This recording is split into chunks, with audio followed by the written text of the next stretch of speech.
Parts damage हो गए, उसकी वजह से, क्योंकि ब्रेन के अलग अलग पार्ट्स अलग अलग फंक्शंस को कंट्रोल करते हैं, कोई मोटर स्किल्स को कंट्रोल करता है, कोई लैंग्वेज को कंट्रोल करता है, हर एक की अपनी अलग अलग रिस्पॉन्सिबिलिटी है, अलग अलग डिपार्टमेंट्स है। तो उस रॉड की वजह से क्या हुआ, ब्रेन का कोई पर्टिकुलर पार्ट डैमेज हो गया, जिसकी वजह से एक पर्टिकुलर कैपेबिलिटी उनके अंदर से चली गई। तो अगर एक्चुअल में कोई ईगो होती एज सेपरेट फ्रॉम इड, तो ऐसा नहीं होता। सो इड इज ईगो। देखो ध्यान से समझो, इड मतलब हम क्या कह रहे हैं, जो हमारी बायोलॉजी है। तो एक्चुअल में उनके साथ क्या हुआ, साइकोलॉजिकली तो कुछ भी नहीं बदला, उनका बिहेवियर क्यों बदल गया? और ऐसा एक केस नहीं है, ऐसे पता नहीं कितने केसेस हैं। सिंपल सा केस है एमनीजिया, मतलब याददाश्त चली गई। क्यों चली गई? पहले के जमाने में हम ये देख नहीं सकते थे, या फिर कोई इंसान है उसका सेंस ऑफ कंट्रोल ही चला गया, वो कुछ भी बोल रहा है या कुछ भी बोल रही है, उसको खुद ही नहीं पता है वो क्या बोल रहा है, क्या बोल रही है। तो पहले के जमाने में क्या होता था, हम जाते थे किसी बाबा के पास में या यहाँ पे वहां पे झाड़ फूक करवाने के लिए। अब हम किसके पास जाएंगे, किसी न्यूरोलॉजिस्ट के पास में जाएंगे, जो ब्रेन को स्कैन करेंगे और स्कैन करके देख सकते हैं कि ब्रेन का कौन सा पार्ट एक्टिवेट होता है जब हम कोई पर्टिकुलर काम कर रहे होते हैं। मानो 284 प्लस 586, जैसे ही आप ये करोगे तो ब्रेन में एक पर्टिकुलर पार्ट एक्टिवेट हो जाएगा, तो हमको पता है कि वो पार्ट उसके लिए रिस्पॉन्सिबल है। तो हम क्या सोच रहे हैं कि हम कंट्रोल कर रहे हैं उसको। अरे नहीं, ब्रेन में अपने आप कंट्रोल हो रहा है। तो all I am saying is कि इन तीनों के बीच में कोई फर्क है ही नहीं। मतलब क्या, id, ego and super ego, these are not three separate things, this is one whole block. बिना इड के ईगो कहां है? It's a bifurcation just for us to understand. Right. It's basically a bifurcation to simplify things or to put it in different compartments, क्योंकि हमारा intellect ऐसे ही काम करता है। हम जब तक चीजों को तोड़ेंगे नहीं, हम समझेंगे नहीं। बट अगर हम ये समझने लग जाएं कि this is the absolute truth, तो वो गड़बड़ है। What I am saying is कि जिसको हम इड कह रहे हैं वो ईगो है एक्चुअल में, और जिसको हम ईगो कह रहे हैं वो इड है।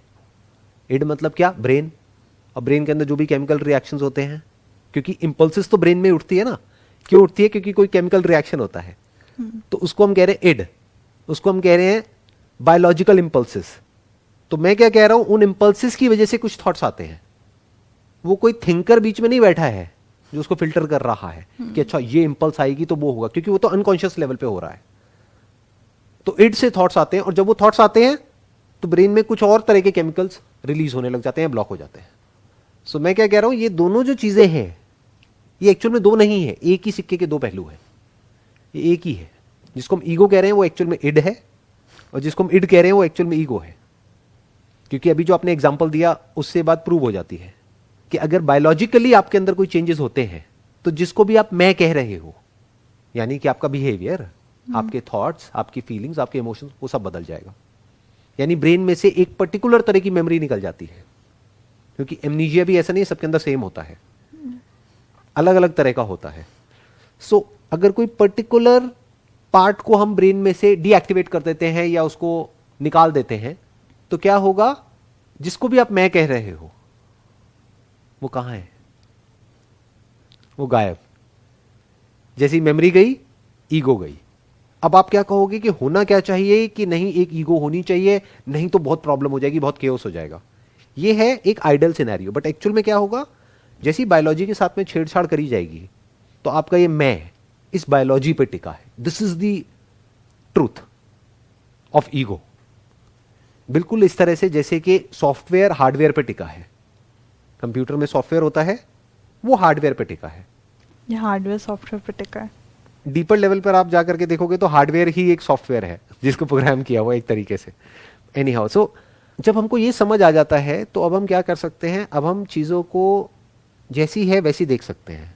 मतलब क्या, बायोलॉजिकली कुछ नीड्स है, जब वो नीड्स, वो इंपल्सेस उठती हैं, बहुत सारी तो अनकॉन्शियस लेवल पे ही होती है, जो हमारी कॉन्शियसनेस में आती ही नहीं, अपने आप ही हो जाता है वो सब। बहुत सारी बॉडी की ऐसी प्रोसेसेस हैं जो अपने आप ही हो जाता है, आपका कॉन्शियस कंट्रोल वहां पर है ही नहीं।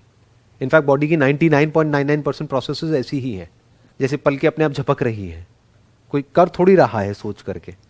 चाहे तो हम यहां पर बीच में थॉट को ला सकते हैं और कुछ देर तक इसको खुला रख सकते हैं आंखों को, बट वो भी कुछ देर तक हम कंट्रोल कर सकते हैं। एंड में जो बायोलॉजी है वो उस पर रूल करेगी।